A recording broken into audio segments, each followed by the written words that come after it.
जय श्री कृष्ण। कल के श्लोक में हमने देखा कि भगवान ने यह बताया कि वो अवतार कब लेते हैं और क्यों लेते हैं, अवतार लेने का प्रयोजन क्या है, ये बताया।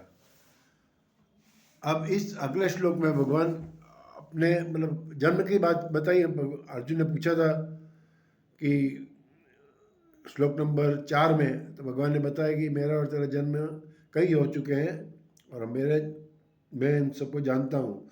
फिर अपना बताया मैं तो अविनाशी अजन्म हूँ, फिर भी अपनी माया को वश में करके अवतार लेता हूँ, मैं जन्म नहीं लेता हूँ। तो जन्म की बात तो अर्जुन के पूछने में बताई। अब कर्म की बात अर्जुन ने नहीं पूछा, फिर भी भगवान कर्म भी बता रहे, क्यों अर्जुन को तो कर्तव्य करना है, इसलिए भगवान अगले श्लोक में जन्म और कर्म दोनों की बात कर रहे हैं। आइए श्रीमद् भगवद गीता अध्याय 4 श्लोक नंबर 9। जन्म कर्म च मे दिव्यम एवं यो वेत्ति तत्वतः त्यक्त्वा देहं पुनर्जन्म नैति मामेति सोऽर्जुन। जन्म कर्म च मे दिव्यम एवं यो यह यह मतलब जो वेत्ति तत्वतः त्यक्त्वा देहं पुनर्जन्म न इति माम एति सोऽर्जुन। न एति माम एति सोऽर्जुन। जन्म कर्म च मे दिव्यम, मैं मतलब मेरे जन्म च कर्म दिव्यम है। मेरे जो भगवान कह रहे हैं, हे अर्जुन, मेरे जन्म और कर्म दिव्य है, अर्थात निर्मल और अलौकिक है। यह वेत्ति तत्वतः, इस प्रकार जो मनुष्य तत्व से जान लेता है। तत्व से जानना मतलब कि सर्वशक्तिमान सच्चिदानंद घन परमात्मा अजन्मा अविनाशी और सर्वभूतों के परम गति तथा परम आश्रय है। वे केवल धर्म को स्थापन करने और संसार का उद्धार करने के लिए ही अपनी योग माया से सगुण होकर प्रकट होते हैं। इसलिए परमेश्वर के समान सूरज प्रेमी और पतित पावन दूसरा कोई नहीं है। ऐसा समझकर जो पुरुष परमेश्वर का अनन्य प्रेम से निरंतर चिंतन करता हुआ आसक्ति रहित संसार में बरतता है, वही उसको तत्व से जानता है। मतलब तत्व से जानना मतलब उसको दृढ़ता से, ये जो भगवान कह रहे हैं उसको मानना।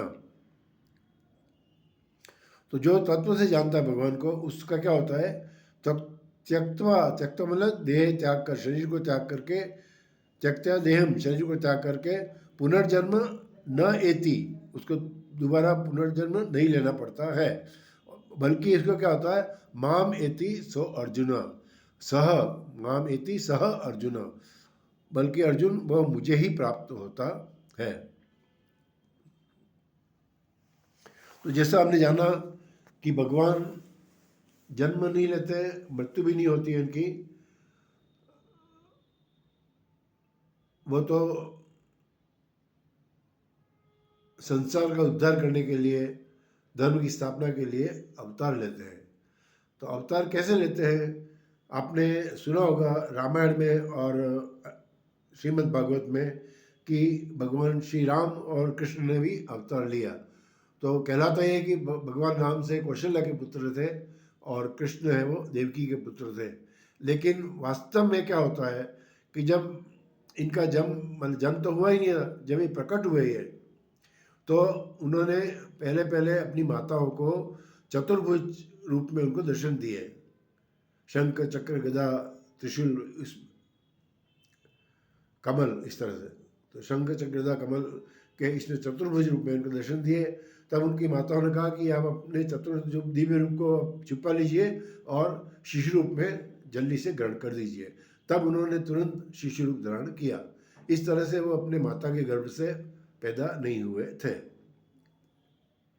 इसी तरह इनकी मृत्यु भी, हम लोग तो मरते हैं तो क्या शरीर को या छोड़ के चले जाते हैं, जीव निकल जाता है।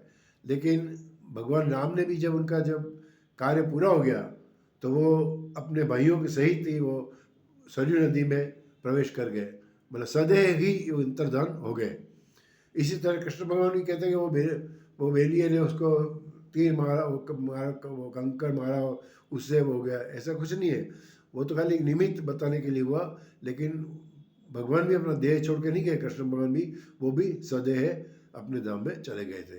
तो इस तरह भगवान का जन्म तो दिव्य होता है, न तो उनका जन्म होता है न मृत्यु होती है। वो तो केवल अपनी इच्छा से जब जरूरत हो तब अवतार लेते हैं, प्रकट होते हैं, सगुण साकार में प्रकट होते हैं। इस तरह का अब कर्म, तो कर्म भी देखो आपकी, जो हमारे जो कर्म होते हैं वो तो कर्म होते हैं।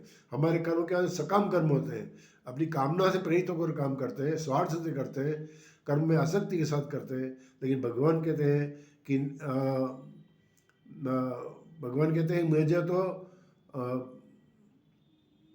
उसमें अध्याय 2 के 22वें श्लोक में भगवान कहते हैं ना कि न मैं पार्थासी कर्तव्य दिशु लोकेशु किंचन नान वाप्तम वाप्तम वर्ते वच कर्मणि। भगवान कहते हैं कि मुझे इस तीनों लोक में मेरा कुछ भी कर्तव्य नहीं है बनता है, और मुझे ऐसा कुछ न तो कुछ पाना है जो मेरे पास नहीं है, और न मुझे कुछ नहीं है या मुझे पाना है, ऐसा भी नहीं है, फिर भी मैं कर्म करता हूँ।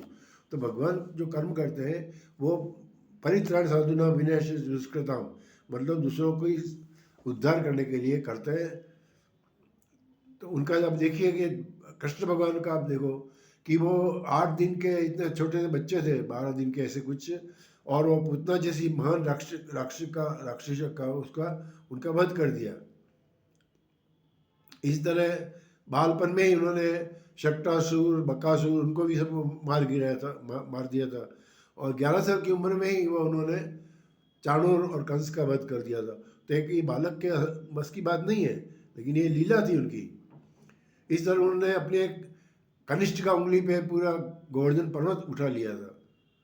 तो ये मतलब किसी मनुष्य के, हजारों मनुष्य के, लाखों करोड़ों मनुष्य भी सब मिलके जो नहीं कर सकते वो भगवान करते हैं। इसलिए भगवान जो कर्म है उनके दिव्य है, उनकी लीला है, अलौकिक है। तो इसलिए भगवान कहते हैं मेरे कर्म दिव्य है, और मैं कर्म अपने लिए नहीं करता हूँ, मैं दूसरों के परोपकार के लिए करता हूँ, निष्काम भाव से करता हूँ, निस्वार्थ करता हूँ। तो अर्जुन को कह रहे हैं कि अर्जुन तू भी इस तरह से अगर निष्काम, निस्वार्थ और आसक्ति का त्याग करके कर्म और कर्म की फल के आसक्ति का त्याग करके करेगा तो तू भी कर्म बंधन से मुक्त हो जाएगा। और फिर कर्म बंधन से मुक्त, कर्म ही जन्म के कारण है, कर्म बंधन से मुक्त हो गए, तेरे कर्म बांधने वाले नहीं होंगे, तो कर्म बंधन से मुक्त हो जाएगा। तो तेरे कोई भी संचित कर्म, आगामी कर्म को इकट्ठे नहीं होंगे। और जो संचित कर्म है वो भी क्या, तेरे अंतकरण शुद्ध हो जाएगा। और तू जो अगर मुझे ये मेरे तत्व से जानेगा तो मुझे मेरी ज्ञान और भक्ति के द्वारा संचित कर्म ही तेरे सब नष्ट हो जाएंगे। इसलिए तुझे दोबारा जन्म नहीं लेना पड़ेगा, पुनर्जन्म तेरा नहीं होगा। और तू माम एति स अर्जुन, हे अर्जुन तू मुझे ही प्राप्त करेगा। तो इस तरह भगवान कहते हैं कि मेरा जन्म और कर्म दोनों दिव्य है। ऐसा जो तत्व से जो जानता है वह, उसका पुनर्जन्म नहीं होता है, बल्कि वह मुझे ही प्राप्त होता है। जय श्री कृष्ण।